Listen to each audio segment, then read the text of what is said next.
Back in the autumn, my brother had a garden shears like this, and he went out into the garden to cut a hedge.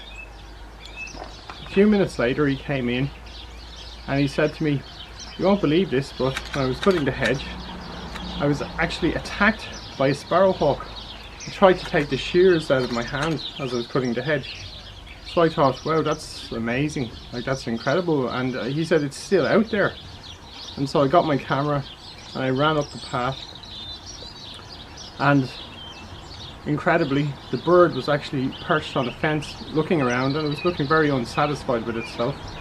I managed to get some video of it, and then it flew off because it was disturbed by my presence, especially as I was standing looking at it with a camera. And when you take a camera out, it often upsets wildlife, and I think it's because there's something being pointed at them, so I always try to be kind of relaxed about it.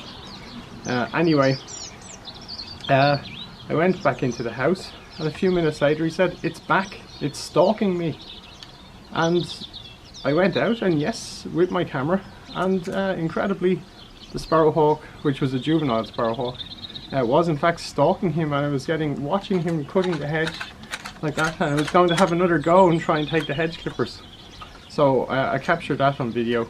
And here's the sparrowhawk sitting on the fence the first time when I went up the garden, just after the initial attack on the shears when she tried to grab it.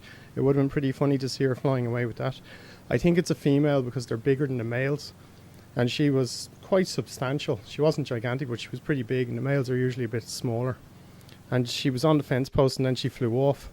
And at this point she's back stalking my brother as he's cutting the hedge, and she's sitting on a neighbouring roof watching. And it's only when I suddenly zoom in that she gets a little bit nervous, and off she goes.